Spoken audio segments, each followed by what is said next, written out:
Rahayu teman-teman, apa kabar semuanya? Kali ini kita mau bahas tentang desas-desus, mungkin saja ya, Yesus atau para nabi, para rasul itu alien.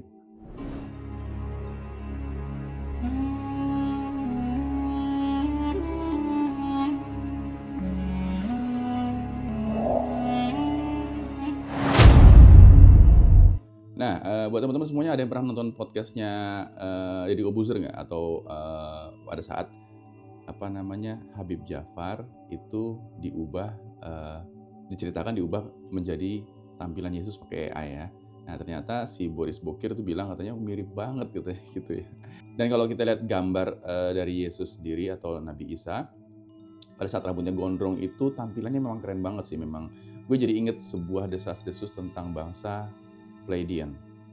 Disclaimer ya guys ya, gue bukan tidak percaya Tuhan, bukan tidak percaya malaikat atau rasul atau nabi dan sebagainya, tapi gue coba untuk berpikir bahwa bisa saja apa yang kita anggap nabi, malaikat, rasul atau yang lainnya itu sebenarnya juga mungkin aja itu utusan planet lain untuk membantu kita tumbuh secara kesadaran dan spiritual.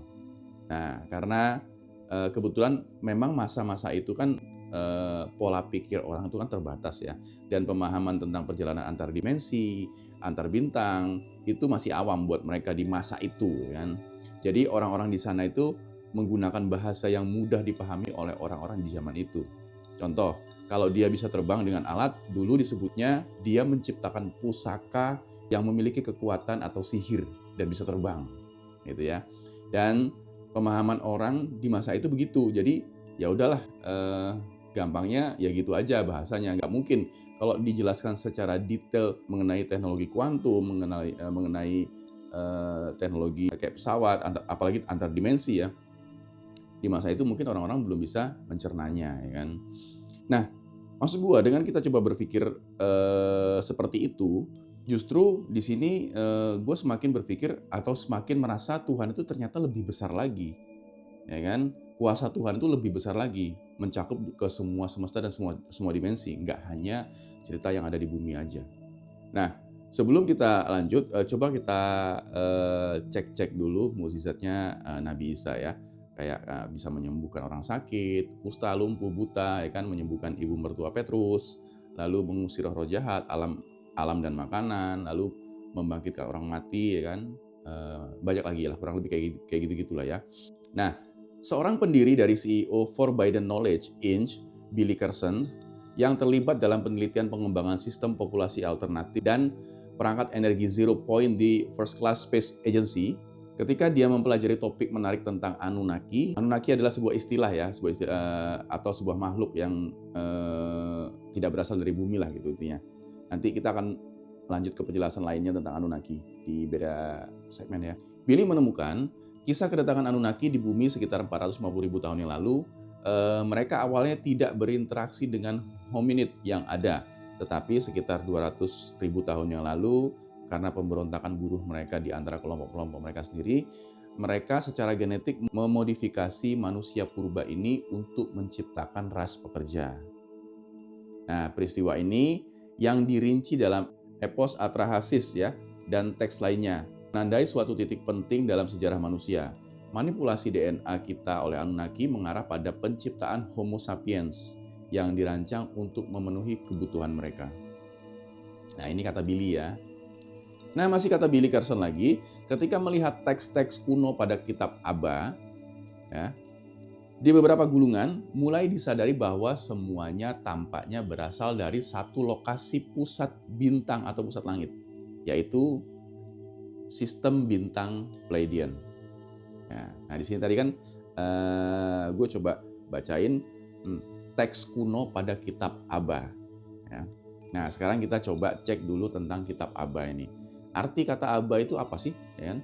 Abba itu adalah istilah untuk bapak atau bapa dalam bahasa Aram yang menunjukkan hubungan sangat intim dan akrab, mirip dengan sapaan ayah ya atau bapa dalam bahasa Indonesia. Nah, Yesus atau Nabi Isa menggunakan kata Aba ini saat berdoa kepada Allah di taman Getsemani menjelang penyalibannya dalam Markus 14:36. Dalam makna teologis, penggunaan Aba menyoroti hubungan intim dan penuh kasih antara orang percaya dengan Allah sebagai Tuhan mereka. Nah tadi sebelumnya kan gue udah bilang ya, Billy itu ternyata pada saat dia melihat teks-teks dalam kitab Aba di beberapa gulungan itu dia mulai menyadari tampaknya memang beberapa hal itu berasal dari satu lokasi pusat langit, yaitu bintang Pleiadian. Ya. Nah, coba kita coba cek dikit lah ya tentang Pleiadian ini. Pleiadian adalah istilah yang digunakan dalam konteks ufologi dalam spiritualitas zaman baru ya, atau New Age, untuk merujuk pada sekelompok makhluk luar angkasa yang diyakini berasal dari gugusan bintang Pleiades atau rasi bintang Taurus. Dan asal-usul mereka dalam astronomi dikenal sebagai gugusan bintang terbuka M45 atau bintang 7 atau Kartika. Banyak juga tuh orang Indonesia namanya Kartika ya. Dan penampilan bangsa Pleiadian ini sering digambarkan sebagai makhluk humanoid yang sangat mirip dengan manusia. Dengan penampilan fisik menarik, kulit putih atau kecoklatan, dan seringkali bertubuh tinggi di atas kurang lebih 1,8 meter ya. Karakter mereka diyakini memiliki peradaban yang sangat maju secara spiritual dan teknologi, jauh melampaui manusia bumi. Mereka sering digambarkan sebagai makhluk yang cinta damai, baik hati, dan etis. Nah, kalau kita lihat tadi tentang mukjizat Nabi Isa atau Yesus, ya kan, semua kemampuan dari Yesus itu sangat mirip dengan kemampuan dari bangsa Pleiadian, ya kan. Lalu juga yang mana segala kemampuan dan teknologi yang mereka miliki itu semua terkoneksi dan selaras dengan energi vibrasi cinta kasih. Nah, sama seperti ajaran Yesus juga. Energi penyembuhan dan energi penciptaan itu sangat mungkin dilakukan oleh bangsa Pleiadian. Menurut beberapa artikel mengatakan, mereka dapat melakukan penciptaan sesuatu meskipun mereka bukan sang pencipta utama. Nah, berarti kan ada pencipta utama lagi tuh kan. Berarti di sini kita bisa simpulkan bahwa kebesaran Tuhan yang kita tahu itu justru masih kecil, guys. Kalau kita masuk ke dalam POV-nya si bangsa Pleiadian, ya kan? Ya kan, kalau misalnya kita punya pemikiran seperti bangsa Pleiadian, artinya Tuhan tuh kebesaran Tuhan makin lebih besar lagi, ya kan? Dan coba kita cek ya gambar dari bangsa Pleiadian itu dengan Nabi Isa atau Yesus ya. Memang rada-rada mirip ya. Jangan-jangan memang ya gitulah ya, desas-desus. Nama juga desas-desus ya kan ya. Tapi gimana menurut teman-teman? Komen ya. Rayu.